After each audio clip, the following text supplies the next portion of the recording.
Halo profesional, berjumpa kembali di channel YouTube saya, Johnson Alfonso, trainer profesional. Dalam serial video training tentang operation management, saat ini saya akan sharing kepada Anda yaitu QCC, implementasi QCC atau Quality Control Cycle di tempat kerja Anda, yang sangat diperlukan bagi para profesional di dunia operation. Apa sih itu QCC? Bagaimana implementasinya? Apa yang menjadi prinsip dasar yang mesti dilakukan? Lalu langkah-langkah implementasinya. Saksikan video ini sampai selesai. Share video ini kepada sahabat-sahabat yang memerlukan.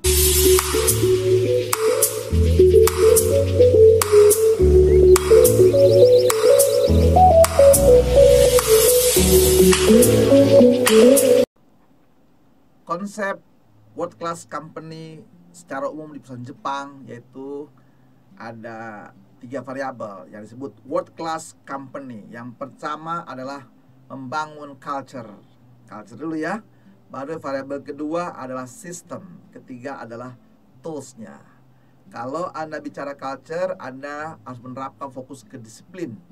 Nah, bicara disiplin, dia menggunakan alat. Dari yang alat tadi ya, variabel ketiga di sini, alatnya adalah 5S. Anda bisa lihat di video-video saya tentang 5S, strategi implementasi 5S tempat kerja Anda. Nah, yang kedua membangun sistem. Nah, sistem itu pertama dari strategic sistemnya ya. Ada yang namanya untuk strategiknya menggunakan 3C model, itu alatnya 3C model. Ada ke customer, ke competitor, dan di corporation.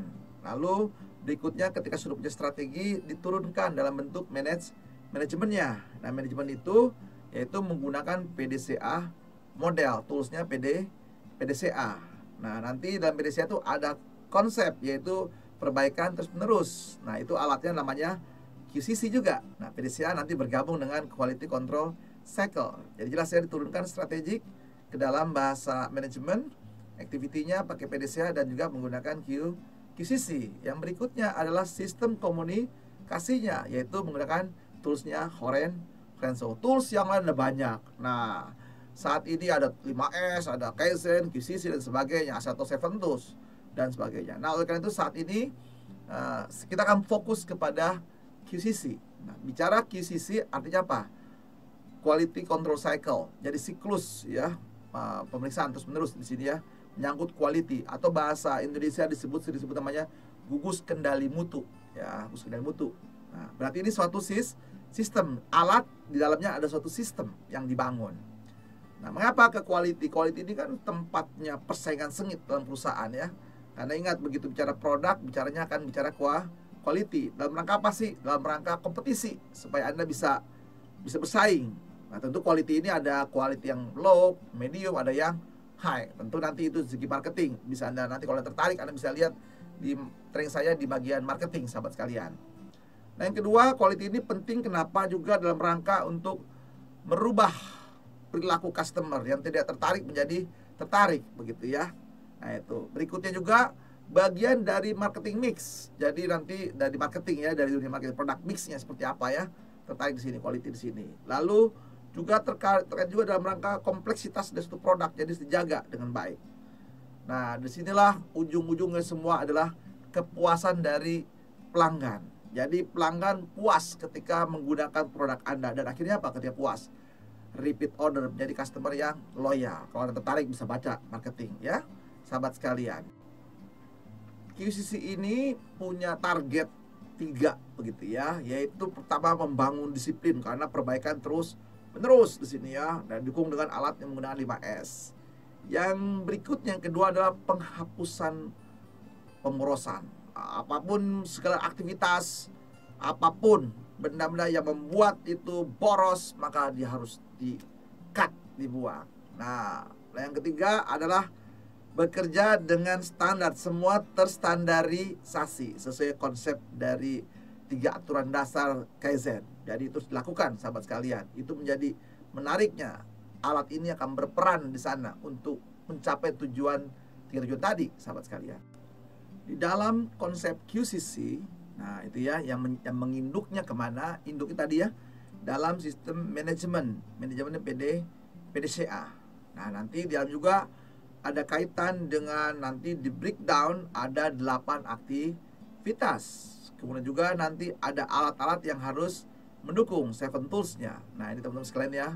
Nanti ada 3 pelajari. Kita menginduk dulu kepada PDCA. Nah, PDCA ini kan seperti Anda ketahui ya, setelah Jepang mengalami ya kekalahan perang, kemudian Amerika mengirim seorang profesor namanya Dr. Edward Deming begitu ya, dan dia membawa konsep operation management untuk memperbaiki Jepang supaya dengan cepat bisa melesat dan pulih kembali begitu ya.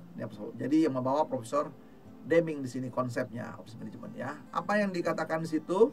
Yang pertama ini PDCA singkatan ya. Jadi sekali lagi itu bukan murni Jepang ya, dibawa oleh seorang profesor dengan konsep berbasis semua operation management. Nah, apa singkatannya di sini? Yaitu pertama ada ya kan nama PDCA ya, plan ya, direncanakan, perencanaan apa ini lah. Nah, perencanaan ini nanti dasarnya itu yang menyangkut ya, ada yang rutin, ada yang non rutin plannya. Pertama, kalau dia konsep kepada masalah problem, maka dia harus menemukan, dia ada menemukan masalahnya, mencari, mengukur, lalu targetnya, lalu rencana untuk improve-nya, itu plan. Maka nanti kita lihat ada 8 langkah 7 alat. Yang kedua, do.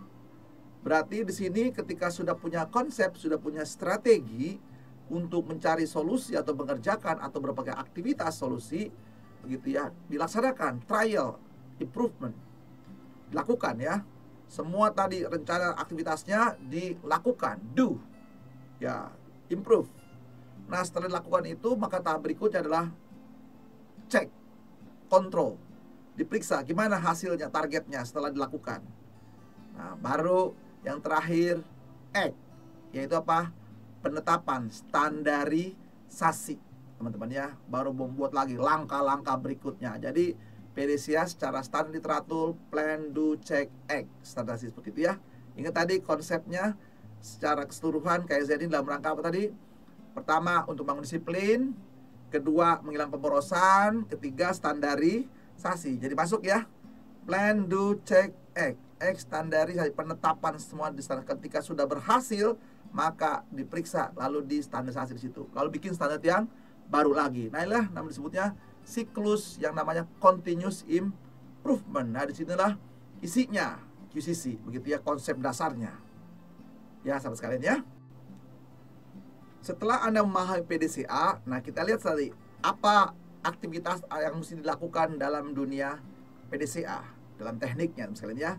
Nah, inilah yang dibilang 8 langkah 7 alat yang ada di QCC, dan ini harus dilakukan. Nah, ini yang perlu teman-teman perhatikan baik-baik, bahwa langkah QCC ini adalah bagian dari yang namanya scientific approach. Kenapa scientific? Speak with data, tidak boleh main opini, perasaan atau gosip, sahabat sekalian. Makanya dijaga dengan suatu alat, mekanisme alatnya digunakan. Jadi nggak boleh tiba-tiba muncul suatu angka begitu ya. Nah, alatnya itu alat statistik ya, Bapak Ibu sekalian, nggak usah pusing, nggak terlalu rumit kok ya. Tinggal Anda berjuang keras sedikit aja. Makanya alatnya hanya 7 alat.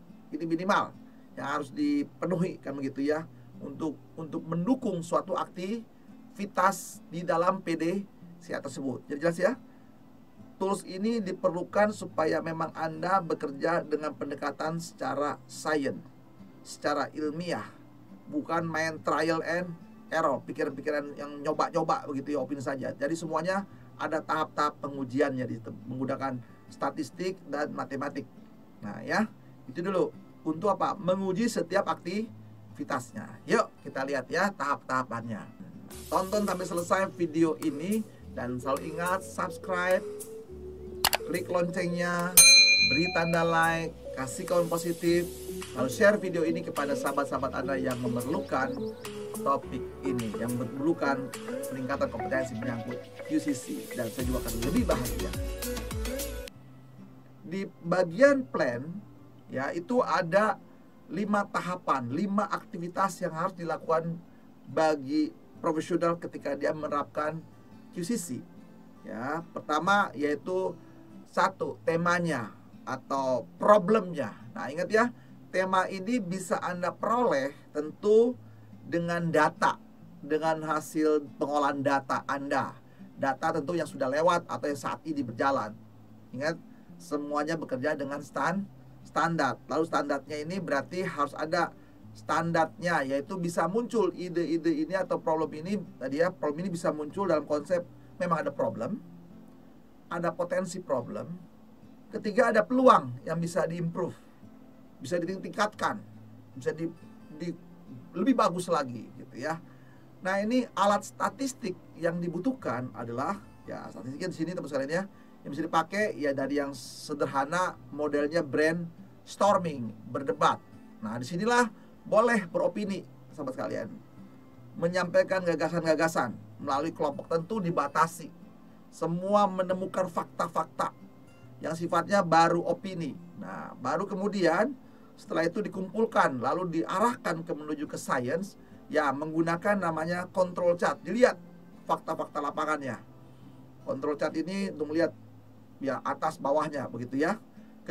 Berikutnya dilihat dari Paretonya berapa persen sih kita kumpul, mana yang kita mau prioritaskan. Atau bisa berdasarkan histogram frekuensi yang muncul masalah tersebut. Nah, perhatikan baik-baik ya. Jadi semua harus dijawab dengan minimal 3 itu. 3 alat statistiknya ya Anda pakai sebenarnya.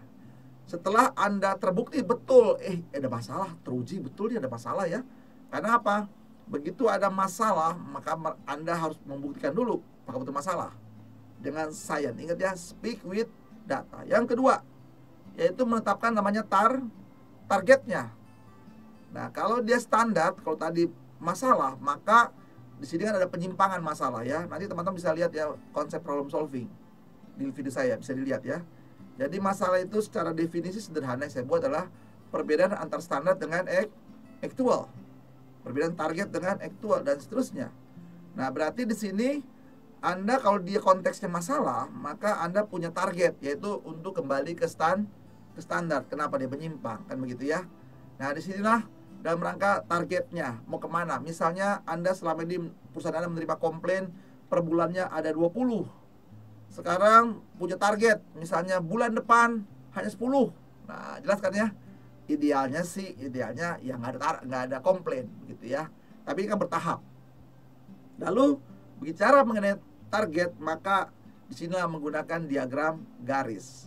Setelah juga menggunakan 5 Y-nya ya untuk mengejar diagram garisnya, untuk melihat targetnya, levelnya mau di mana bercapai. Setelah tahu di sana, kemudian Anda mencari faktor-faktor penyebab kenapa masalah ini muncul gitu ya. Mencari langkah-langkahnya, menganalisis kondisi yang ada saat ini. Yaitu langkah ketiga, analisis kondisi dalam kelompok namanya plan. Tadi ingat ada 5 tahap ya. Untuk tema, per target, berikutnya analisis kondisi yang ada, analisis sebab akibat, kelima rencana penanggulangan. Nah, sekarang masuk ke analisis kondisi. Nah, ini menggunakan lagi tools statistik lagi, menggunakan flowchart, diagram sebab akibat, diagram scatter, check sheet, itu minimal. Pendukung, ingat, speak with data, itu untuk menganalisis kondisi yang ada. Ya, setelah Anda menggunakan alat tersebut, maka sudah mulailah Anda bisa menghubungkan sebab akibatnya. Sedapat kondisi yang ada, baru ada sebab akibatnya. Kenapa ini terjadi? Dan ini mencari faktor penyebab dan Anda uji kan begitu secara ilmiah. Oh iya, penyebabnya ini, analisis seperti ini. Nah, sudah tahu di situ faktor penyebabnya kenapa terjadi penyimpangan, maka yaitu jangan lupa ya alatnya diagram sebab akibat, diagram scatter atau 5M, 5E, 1E-nya ya. Nah, baru Anda membuat rencana solusi terhadap masalah tersebut. Kalau dia masalah dalam rangka apa tadi? Kembali ke standar. Kalau dia potensi masalah, mencegah jangan sampai terjadi masalah. Kalau dia peluang, ya Anda mengisi peluang tersebut. Nah, ya dapat di situ membuat rencana penanggulangan. Nah, di sinilah keluar ide-ide apa saja aktivitas yang akan dilakukan sebagai solusi. Bisa menggunakan keluar ide dengan skemper, ya nanti belajar skemper, lihat video saya yang lain ya. Skemper tentang kreativitas. Activity dalam rangka kembali ke standar. Lalu aktivitas tersebut, langkah solusi tersebut harus dibuat timetable-nya, rencananya, rencana aksi. Tadi kan plan. Rencana aksinya apa nih? Dari 1H-nya ya, jelas ya. Semua aktivitas sifatnya apa? Aktivitas tersebut sifatnya masih hipotesis dari pengalaman. Jadi di sini tab berikutnya mau melakukan pengujian terhadap langkah-langkah solusi yang akan dilakukan. Tentu langkah solusi ini sifatnya sudah hipotesis, masih hipotesis ya, akan menguji betul nggak aktivitas tersebut bisa nggak sebagai langkah solusi. Nah, ketika sudah tahu ada di sini, baru Anda masuk ke do. Tadi plan ada 5 langkah, penentuan tema atau problem, targetnya, kedua target standar tercapai, ketiga mengenai kondisi yang ada, keempat hubungan sebab akibat untuk mencari faktor penyebabnya, lalu kelima bikin action plan, rencana solusinya yang sifatnya masih hipotesis. Baru langkah berikutnya do, yaitu apa? Action, penanggulangan. Jadi rencana tersebut ya sudah ada timetable-nya, sudah tanggalnya, jadwalnya, kapan, tentu kerjasama dengan tim-tim yang lain sama sekalian ya, sudah kerjasama dengan baik. Nah, penanggulangan di sini acuan juga ada ke timetable tadi 5W1H. Nah, ini dilakukan, diimplementasikan, diuji secara ilmiah di lapangan sesuai dengan tadi skenario yang digunakan dalam planning tersebut. Ya, skenarionya ya, semua dilihat menggunakan data-data statistik, semua direcord dengan baik, dengan check sheet segala macam lengkap ya. Nah, dari sini baru langkah habis do, baru cek. Cek ini masuk ke langkah ke-7. Tadi ada 5 aktivitas di plan, do hanya 1 aktivitas, langkah ke-6, yang ke-7 dicek, yaitu evaluasi hasil. Nah, ingat tadi masih hipotesis, sekarang kita lihat hasilnya dengan Pareto, dengan diagram garis, dengan histogram, targetnya. Wah, ternyata sukses sahabat sekalian. Kembali kalau dia masalah, kembali ke standar lagi. Kalau potensi masalah dapat dicegah. Kalau ada peluang bisa diisi peluang baru. Nah, itu teman-teman sekalian ya, dapat di situ ya. Maka Anda dengan data itu, maka Anda punya keyakinan bahwa aktivitas dalam strategi perencanaan tadi sudah oke dan good. Ketika sudah oke dengan hasil ilmiah, maka Anda lanjut ke langkah yang namanya act. Act di sini kalau menurut saya adalah langkah tadi ya ke-8 dalam aktivitas QCC, yaitu standarisasi dan tindak lanjut. Jadi SOP yang tadi sebagai hipotesis sekarang apa? Ditetapkan. Inilah SOP yang baru, distandarisasi. Nah, disinilah menggunakan kontrol-kontrol berdasarkan data yang ada, begitu ya. Data check sheet semua lengkap, toolsnya lengkap. Nah, sudah. Ini standarnya. Nah, ketika sudah punya standar, lalu buat revisi SOP-nya. Lihat ya, ini ya konsepnya. Teman di sini ya, setelah oke di sini diterapkan. Nah, membuat yaitu apa? Ingat konsep Jepang, perbaikan terus menerus. Ingat, solusi itu sifatnya sementara saja, kan begitu ya. Kalau kita orang ilmiah, maka kalau Anda dulu membuat skripsi, hasil penelitian ini bisa ditindaklanjuti untuk aspek A, B, C, D, dan seterusnya. Jadi apa? Ada saran-saran untuk tindak lanjut, untuk dibuat jauh lebih baik lagi, untuk diimprove, untuk buat seperti ini. Nah, disinilah membuat namanya action plan kembali. Nah, ide tersebut nanti kembali lagi ke langkah planning lagi. Untuk apa? Naikkan standar, perbaikan terus menerus. Nah, itulah sahabat sekalian mengenai prinsip dasar aktivitas yang diperlukan di dalam mengerjakan QCC. Jadi tidak boleh sembarangan. Jadi ada statistik pendukungnya. Nah, tinggal nanti teman-teman latihan saja. Jadi nggak boleh bermain dengan opini melulu. Tadi opini bolehnya di mana? Waktu brainstorming, tetapi kejar dengan data dan fakta. Nah, itu teman-teman sahabat sekalian, satu tools yang diperlukan dalam operasi manajemen setelah Anda belajar 5S, lalu sistemnya, manajemennya. Nah, sekarang Anda telah memahami, mengerti hal-hal mendasar tentang QCC dan juga bentuk aktivitasnya.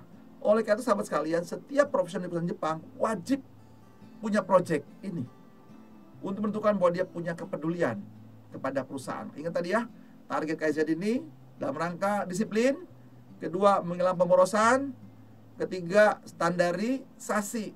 Untuk apa sih? Bicara quality, yaitu kepuasan pelanggan. Begitu ini terjaga dengan baik, pelanggan Anda puas, tidak ada komplain, mengurangi komplain, terjadi order dan Anda bisa naik posisi, gaji lebih bagus lagi.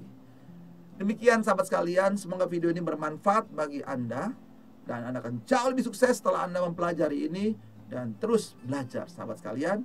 Saksikan video-video saya yang lain supaya Anda menjadi lebih hebat. Semoga Anda lebih sukses sebagai seorang profesional dimanapun Anda berada. God bless you.